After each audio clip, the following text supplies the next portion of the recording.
ओम श्री गणेशाय नमः। श्री गुरुभ्यो नमः। श्री दुर्गायै नमः। अथ सप्तश्लोकी दुर्गा। शिव उवाच देवि त्वं भक्तसुलभे सर्वकार्यविधायिनी कलो हि कार्यसिद्ध्यर्थमुपायं ब्रूहि यत्नतः।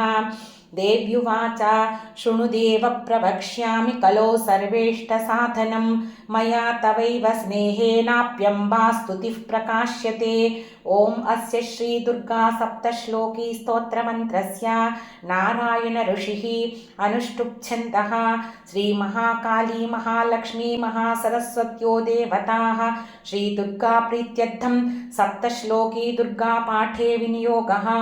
ओम ज्ञानिनामपि चेतांसि देवी भगवती हि सा बलादाकृष्य मोहाय महामाया प्रयच्छति। दुर्गे स्मृता हरसि भीतिमशेषजन्तोः स्वस्थैः स्मृता मतिमतीव शुभां ददासि। दारिद्र्यदुःखभयहारिणिका त्वदन्या सर्वोपकारकरणाय सदार्द्रचित्ता। सर्वमङ्गलमाङ्गल्ये शिवे सर्वार्थसाधिके शरण्ये त्र्यम्बके गौरि नारायणि नमोऽस्तु ते। शरणागतदीनार्तपरित्राणपरायणे सर्वस्यार्तिहरे देवि नारायणि नमोऽस्तु ते।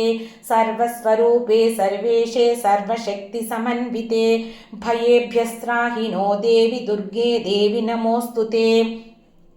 रोगानशेषानपहंसि तुष्टा रुष्टा तु कामान् सकलानभीष्टान् त्वामाश्रितानान्न विपन्नराणां त्वामाश्रिता ह्याश्रयतां प्रयान्ति। सर्वबाधाप्रशमनं त्रैलोक्यस्याखिलेश्वरी एवमेव त्वया कार्यमस्मद्वैरिविनाशनम्।